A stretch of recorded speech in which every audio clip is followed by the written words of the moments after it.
So in this video, I want to discuss the good and the bad of running a 7-figure business at 23. And I know what you're probably thinking, like, how could it be bad, bro? Well, there actually is a decent amount of bad things that have come out of it. At least I'll get into them later. But I want you guys to stick around and listen to them because I do think it'll help impact and help a lot of you in your own life. And I want to start off by telling you the good because some of the happiest moments of my life have also come out of it. And I'm going to tell you 3 moments. Number one of the happiest moments of my life that came out of running this business was after 5 years in September of 2024, I hit my goal, which was to make $100K in a month. It was September 27th. And I will never forget, my mom came into my room and just hugged me for like 2 full minutes and just broke down crying because my mom and I guess my ex-girlfriend were really the only people that ever saw how hard I worked and how insane I drove myself. My mind never stopped for 5 years. Like, it was like, gotta go meet this person, gotta go do this, gotta do that, do that. And like, honestly, I kind of lost my sense of self until recently with building that company. And I'll get into more of that later, but that was one of the happiest moments of my life by far. And then number 2, I would say, is I'm not a car person. I want to put that out there. But I moved to Miami and I thought, hey, I'm young. If there was ever a time that I was going to try it to buy a very nice car, it would be now. So of course I did, and no regrets. But the happiest moment wasn't even really like me driving the car. It was actually when my parents came down to visit me, and my dad's definitely into cars a lot more than me. And for some context, I grew up in a normal middle class family. Basically, we had money, like rent and like owning our house and like doing some things we wanted. Like, I played hockey, like we could afford all of that, but like never an abundant amount where we could buy whatever we want, go on trips whenever we want to go on trips very often. But it was never an issue, let's put it that way. But when my dad came down to drive and saw my car and got to drive it, it was one of the happiest moments I've ever seen from him. And he's one of the hardest working people I've ever met. Like, he was a carpenter and now he's a project manager. And like, my entire childhood, he would wake up at like 4:30, 5:30 a.m. every day and just go work in like blazing heat or cold or whatever it was, building buildings and like becoming a project manager. And yeah, so it was really awesome to get to see him drive my car and see how happy it made him. And then 3 would be, I took 10 of my best friends to an Eagles game and sat us right next to the field. So that was awesome because all of us as a group never went to an Eagles game before. I'm sure we will again at some point, but being able to like facilitate that was awesome. And then I want to tell you the bad now, because you're probably sitting there like, how could this possibly be bad, bro? And like, look, I love my life. I'm not going to complain to you about it, but I want to tell you there are downsides. And before I tell you the downsides, I want to tell you something more important. And what's more important is, who cares if you embarrass yourself? I want everyone to know that, look, nobody is going to remember you in 200 years from now. Very good chance, at least. So whatever you post on social media that embarrasses you, whatever you do in your company, whether it's you're in a relationship, you send some weird text, like, who cares? Like, go after everything you've ever wanted in your life and don't leave any stone left unturned, because you only get one shot at life.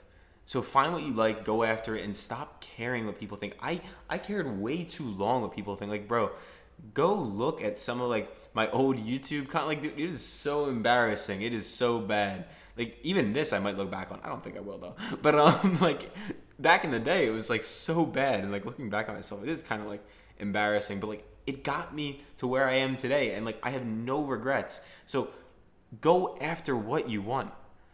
Okay. Sorry for the motivational talk. Now, what's the bad? Because you're probably sitting here like, what the hell? It's 2 things.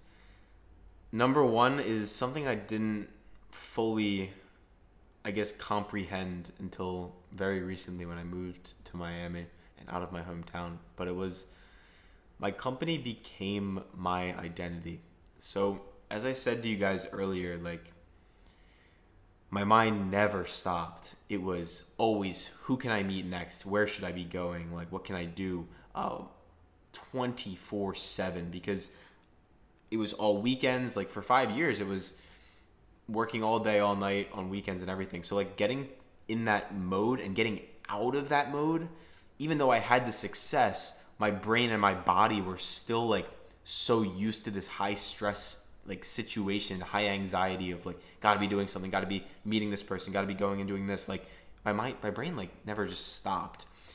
And my company became my happiness, my sadness, and I tied my personality way too much to my company, to be very honest with you, and the success of my company. And I don't regret it because I learned from it a lot, especially recently. But that's the first thing I would say is bad that's come out of it. And I've had to almost like reverse engineer, or like kind of try to get back to my former self. Maybe not former self, but like the best version of me, I'm trying to get towards still. And the second thing is something you probably don't like relate to unless you're another entrepreneur, but it's emotions. And let me explain what I mean to you by that. Two things. Number one, when you're an entrepreneur, you have to make every decision completely with logic. Of course, keeping your ethics intact, and yes, it is okay to use some emotion, but like at the end of the day, you have to be very logical. You have to be very cutthroat. You have to, like, I've fired people that I was very close with because I understood it was hurting my company, even though it pained me very badly to fire them. I'm still friends with some of them, but you have to be able to think very logically. And what I mean by emotionally is, I think running a company definitely can like mess with your emotions pretty badly. Like, for example, you're constantly going through these dramatic upswings, the biggest upswings, then the biggest downswings. Because like imagine you start the company, then you make $400 profit, and you're like, oh my God. And then you have this $500 expense, and then you're back in the hole, and then like you have to fire somebody, then something breaks, and then you have this huge upswing where you make $1,500, and then like same thing, it goes down and you spend $2,000 on something. And imagine that entire just like concept getting bigger and bigger and bigger and bigger and bigger, and you just become so like desensitized to it because you're just constantly going through these ups and downs and ups and downs. So you almost don't feel the highs as good as like I feel like a normal person would, or you like don't feel the lows as much as a normal person would in a bad way, because like you're just like so like trying to be level-headed through it all. So I don't even know if it's necessarily a bad thing, but I felt that bleed over into my personal life as well, like where I'll do something like insane and I'll just be like, all right, this is pretty cool, but like I don't know, I don't feel it as much as I feel like I should sometimes. So yeah, I'm kind of getting out of that phase in my life. I'd say I'm definitely very close to out of it, but yeah, that's what I'll leave it at.